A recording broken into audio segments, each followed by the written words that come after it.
as Zach did so good last time and talked about how Nebuchadnezzar and Daniel, how the Babylonians took over Israel, and they were in bondage and Daniel was at a young age.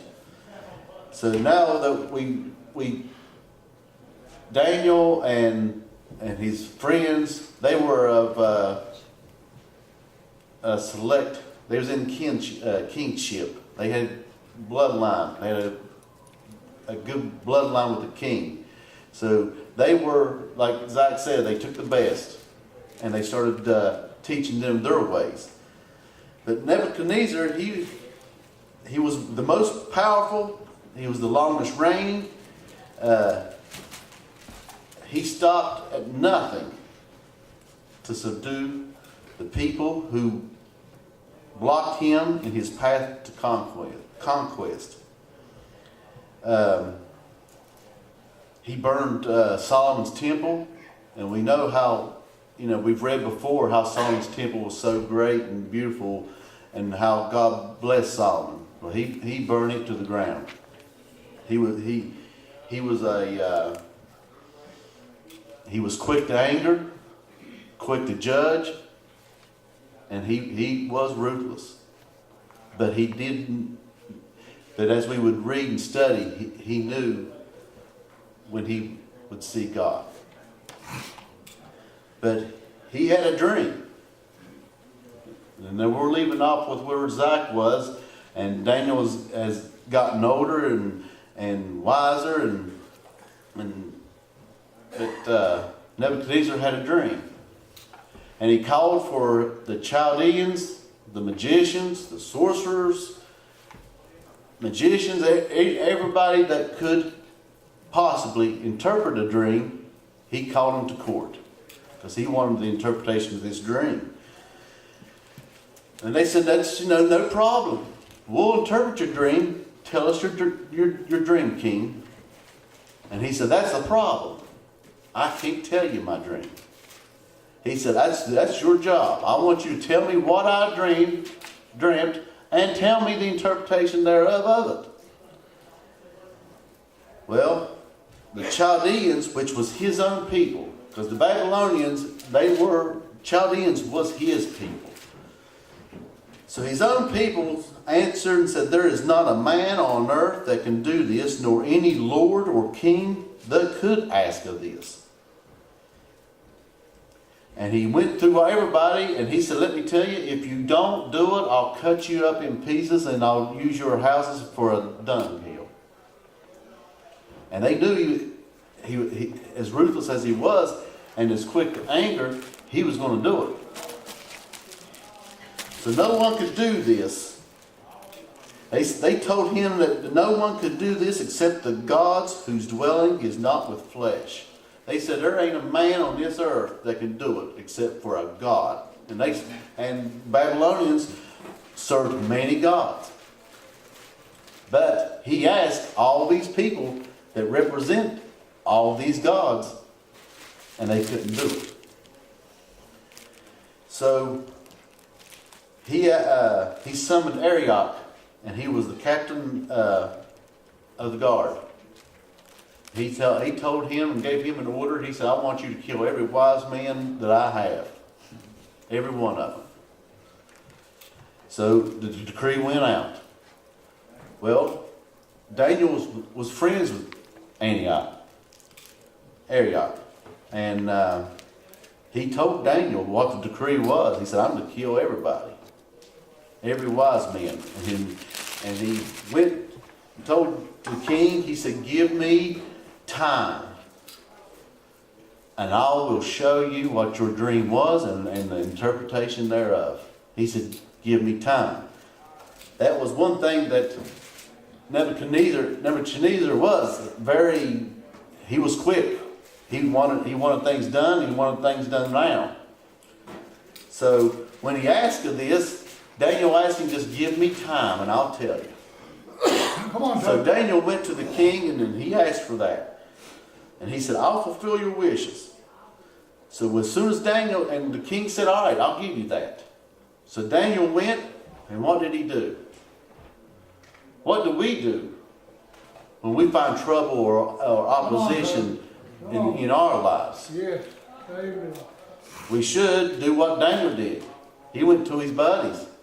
He said, I need prayer. I need guidance. I need for God to move and give me this. So he asked Hananiah, Mishael, and Azariah, which we know as Shadrach, Meshach, and Abednego.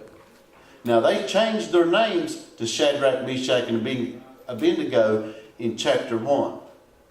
But as we read, Daniel still calls them by their Jewish name.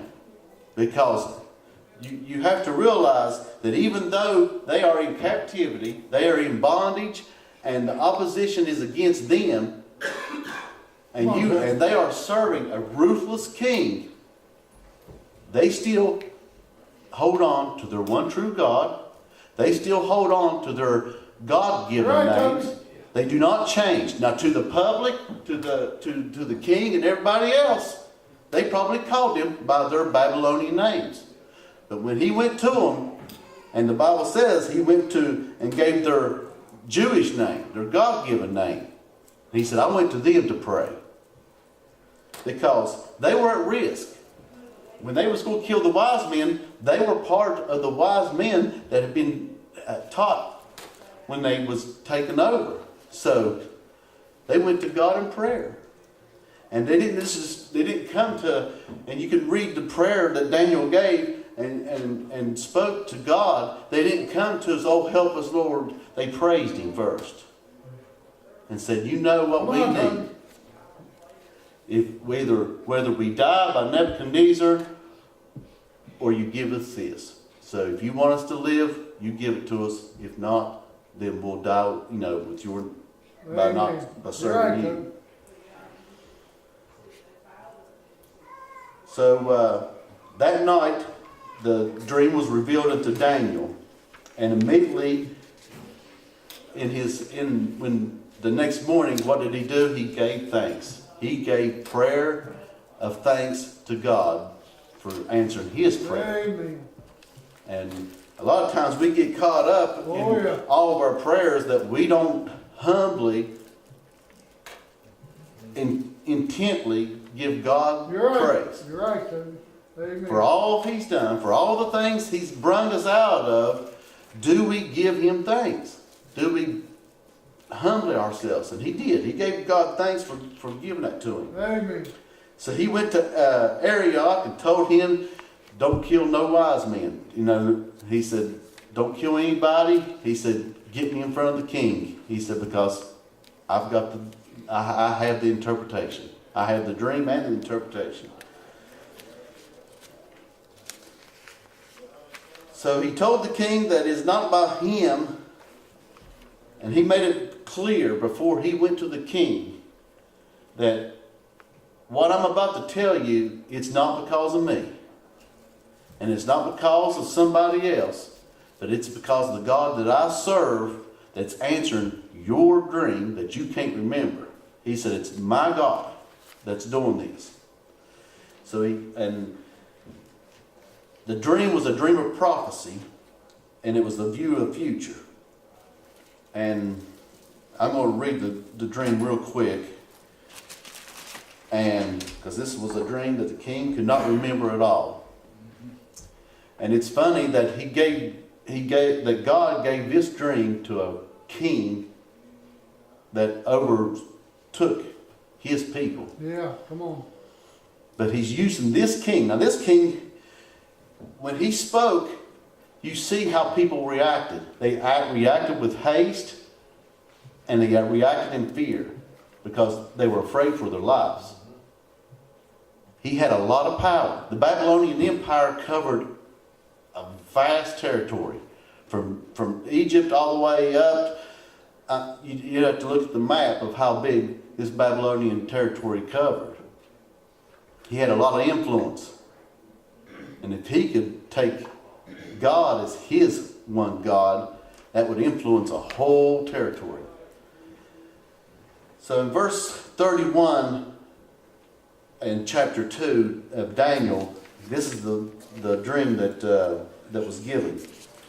He said, "Thou, O king, sawest, and behold, a great image.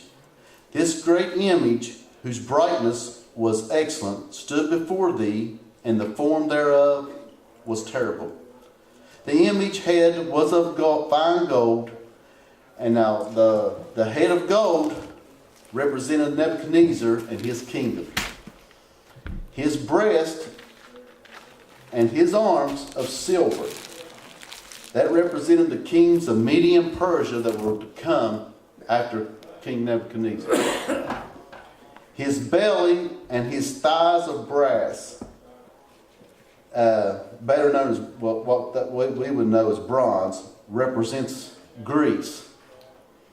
He said his legs of iron was foreshadows of the Roman Empire, and his feet part of iron and part of clay. Thou sawest till that a stone was cut out without hands, which smote the image upon his feet, that there were of iron and clay, and brake them into pieces. The stone that was made without hands was Jesus Christ.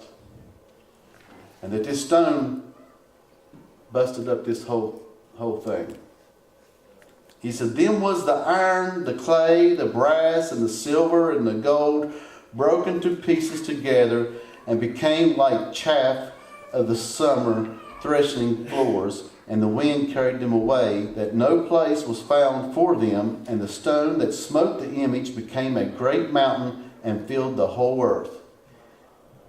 The prophecy here was telling that through starting him as the head, that you would have all these major generations of power.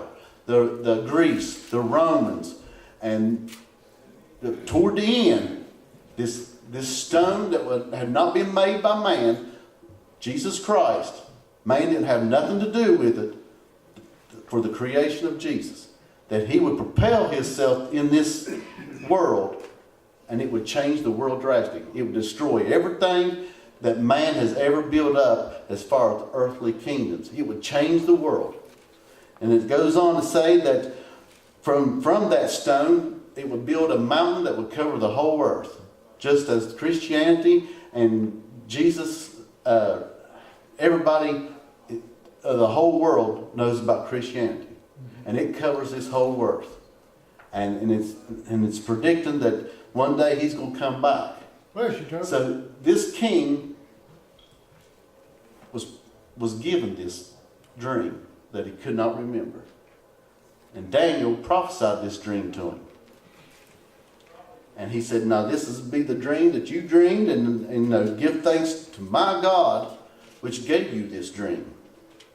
And he was the king said to him that your God is the God of all gods for doing this, because nobody in the kingdom could do what Daniel did. You're right, Toby. And it was through God. So he blessed Daniel, made him great, and then Daniel told him to even use Shadrach, Meshach, and Abednego and put them in of authority over the provinces of the Babylonians. And he did.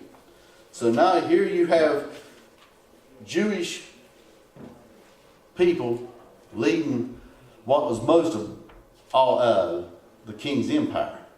So you have some animosity between the people that are true Chaldeans, and you see these people that's leading, that's being blessed through God. So it brings us up to where our lesson is as now, and it's a bold faith. And we read on that the king built this tower, and some people think it was just a memorial to gather the empire together. Some people think that this statue or monument was what he dreamed, that this was the figure that he dreamed what he had dreamed of. Yeah. And I sort of think that if I was a king and God blessed me with a dream of future, what was going to happen in the future, you would probably mark it down with a memorial. I would think so. You're right, sir. Especially when I was at the top, when I was the head and being of gold. So you know he had a little bit of pride to himself. You know he got boastful. You know he was blessed by even knowing this. And so he built this. It was 9 foot tall and 90 feet tall, 9 foot wide. So that's how tall this statue was. And it doesn't go in detail of how it was, but I can imagine, you know, it could have been the head was of gold and the shoulders the silver and the belly the brass. You know, they built it maybe to give that. And with them having the interpretation that when any man would walk by, maybe they would see this is the prophecy of Daniel's God, that this is what's going to be foretold. So here they are, they're going to have an opening ceremony. They were going to dedicate this. But they were going to use it and have you worship it. So when they done all these instruments and played the music, you was going to bow down and you was going to worship this statue. Well, Shadrach, Meshach, and Abednego was not going to do it. So the music played and they stood. And of course, somebody ratted them out. Now here you got to think, when they've done this statue, he had the whole empire, all your high-to-do people. He had the princesses and the princes, the sheriffs, anybody with any authority over in his empire came this day. And here he is the king. And we know how he is with his temper and how he ruled with an iron hand. So you had all these dignitaries come to dedicate this statue, which you know he's probably proud of. If it represented his dream, this is it. So it was a big to-do. And then when you had all the people bow down to worship it, and you had 3 souls that didn't. They wasn't the only ones, because somebody was snooping, wasn't it? Somebody was snooping. Somebody was looking around. That's true. But they were looking for a way to probably take their position. Yeah. Well, here we are in verse. I'm sorry it took all this. I debated on. You see how much notes I've got, and I told you before I don't do notes. It has to come out of my head, and I struggle with notes. And that's probably why it's probably been so boring to you now, because No, it's good, Tom. I'm reading it. It's good, But enjoy it. Here we're starting out in chapter 3 on verse 19. And it says, when Nebuchadnezzar, full of fury, and the form of his visage was changed against Shadrach, Meshach, and Abednego. His visage was his face. He was so mad that, buddy, you could see it on his face. He wanted the fury, the embarrassment, that he's got all these dignitaries, and I got the three that Daniel went to ask for assistance and prayer to give him that vision which built this statue. And Abednego, therefore he spake and commanded that they should heat the furnace 7 times more than it was wont to be heated. That was the punishment he decreed, that if you didn't bow down to this, that you'd be thrown into a furnace. Well, he was so mad that he said, heat her up 7 more times. Mm-hmm. And he commanded the most mighty men that were in his army to bind Shadrach, Meshach, and Abednego, and to cast them into that burning fiery furnace. Now here you have a fiery furnace. Now if I was going to punish somebody, it wouldn't be real hot. It'd be not so hot. Let them slow burn. Because, you heat it up real hot, but you're dead before you can blink an eye. You're right, though. And he heated it up so much, here he is, he's sending out the most mightiest men he could to tie him up and to throw him in. It says, then these men were bound in their coats, their hosen, which is their pants, and their hats, and their other garments, and were cast in the midst of them, burning fiery furnace. And I bet he was probably being a little sarcastic. He probably put their hats on, said, boys, tighten up your coats, because I'm sending you out of here. He was probably being very arrogant and said, wrap them up tight. Yeah. Let them be like little burritos, put them out there and let them burn good. He said, therefore, because the king's commandment was urgent, like I say, he was quick. And when he said something, he wanted it done right then. He said, therefore, because the king's commandment was urgent, and the furnace exceeding hot, the flame of the fire slew those men that took up Shadrach, Meshach, and Abednego. The fire was so hot that when they're up there casting those three in, it consumed them. That's how hot that thing was. And I can imagine Shadrach, Meshach, and Abednego, they're up there and probably they've got their coats on, their hats, and it's hot anyway with the clothes on. Can you imagine they're probably looking at each other and, I don't feel it. They're probably saying, well, it's not close enough. And then, because when you sit beside that campfire, and if you don't move and your pants don't stick, ain't right against you, and you get up and that blue jean hits the side of your leg, it's hot. Yep. Because you're not against it. So the fire was so intense that it killed those men that threw them in. And it says, and these three men, Shadrach, Meshach, and Abednego, fell down, bound into the midst of the burning fiery furnace. Then Nebuchadnezzar, the king, was astonished, and rose up in haste, and spake, and said unto his counselors, did we not cast three men bound in the midst of the fire? They answered and said unto the king, true, O king. He answered and said, lo, I see four men loose, walking in the midst of the fire, and they have no hurt, and the form of the fourth is like the Son of God. Amen. So here you got four men. He says he's seeing four. They're not scavenging around. They're not trying to climb out. They're not going to the outer edge. They're not rolling around in agony. They're walking in the middle of the flame, conversing. And he says he sees four. And the one like the Son of God. Now Nebuchadnezzar didn't know nothing about Jesus. I mean, right. Jesus was not before. You're right, Toby. But he knew it was something. He knew that it was special. Whether he understood or God gave him revelation that this is the Son of God, he knew that it was something special and that it was different than the rest of the three. I'm going to see Jesus one day. I'm not going to be able, I will not need to see the scars on his hands or on his feet or on his side. There will be an accountance on his face.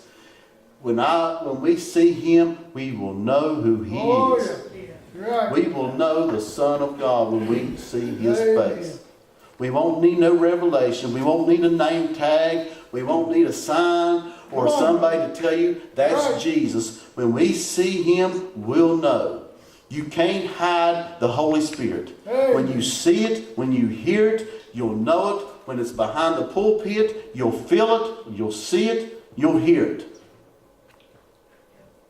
You can't hide it. You couldn't hide Jesus or the Son of God in a fiery flame neither. When he looked down, he knew that was something special. It says, the Nebuchadnezzar came near to the mouth of the burning fiery furnace and spake and said, Shadrach, Meshach, and Abednego, ye servants of the most high God, come forth and come hither. Then Shadrach, Meshach, and Abednego came forth of the midst of the fire. And the princes, governors, and the captains, and the kings, the counselors, being gathered together, saw these men upon those bodies. The fire had no power, nor was a hair on their head singed, neither were their coats changed, nor the smell of fire had passed on them. So here they came out of it, came to the king's throne or presentation where all the dignitaries, your highfalutin, all your important people were, and in one instance, God shed his Come on, Toby.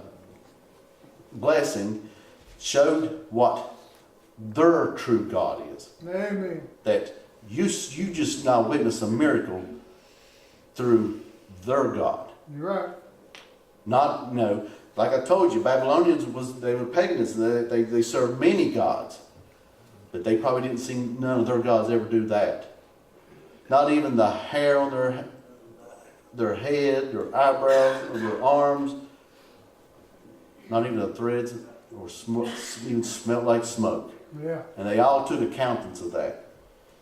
Then Nebuchadnezzar spake and said, Blessed be the God of Shadrach, Meshach, and Abednego, who he has sent his angel and delivered his servants that trusted in him, and have changed the king's word and yielded their bodies, that they might not serve nor worship any god except their God, their own God. Yeah.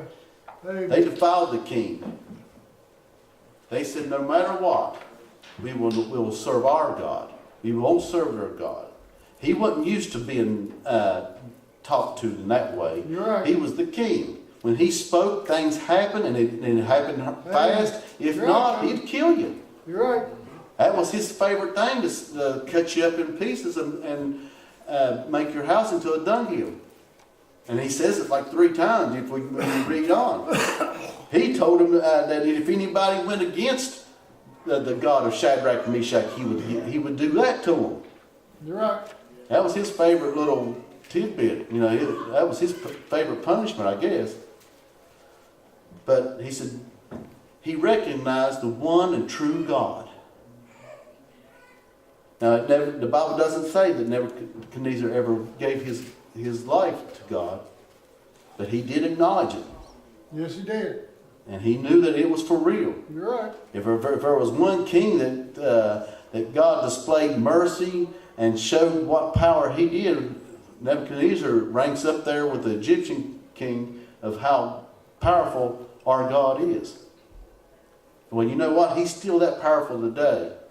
And you got to ask yourself, we might not be cast in a fiery furnace, but we have fiery furnaces in our lives that pop up in an instant. These were 3 men that was thought they were probably friends with the king. They were in good king's favor. They even prayed and helped Daniel give the king the interpretation of his dream. Life was pretty good for them right now. But it didn't, in a moment's time, that same king that they helped was going to throw him in a fiery furnace. That's just like today. We could be going through being all right, and then all of a sudden we're in a fiery furnace. Where do you put your faith into? You've got to be like Shadrach, Meshach, and Abednego and hold tight, have a bold faith, and give it to God. Because you'll come out not a hair singed, not a thread burned, nor smell like smoke. Because he'll bring you out of it. But they had it in their mind that no matter what, that if they didn't come out of it, that they were going to serve their God until the day they died. Right. No matter what the circumstances was, that was their faith. And that they gave it all to God, and that he would deal with it accordingly. So, as in closing, we all have our issues. And we go through life every day. Just like we got to look at Daniel. Daniel didn't know what to do. He knew where he was going. He knew the circumstances, and he couldn't change it. But God could. He just needed a king to give him time. Time so what? He could pray. You're right. I couldn't express more. When you come up against adversity, first thing you need is to pray. And if you think so, do what Daniel did. Come on, Toby. Go get You're three of right. your buddies. You're right. Let them pray with you. Because he did. He said, we need, our lives and our fate is in God's hands. We need to get together and humble ourselves and pray to God that he give me this revelation. And they did. So when we come up against adversaries or we come up with troubles in our lives, get on your knees and you humble yourself to God. Amen. Bless you too. Get you some friends. If you think that you're not touching God, get you 2 or 3 or more. And then if that fiery furnace comes to you, don't fight it. You let God handle it. And he'll bring you out of that fiery furnace. Thank you. Bless you, Toby.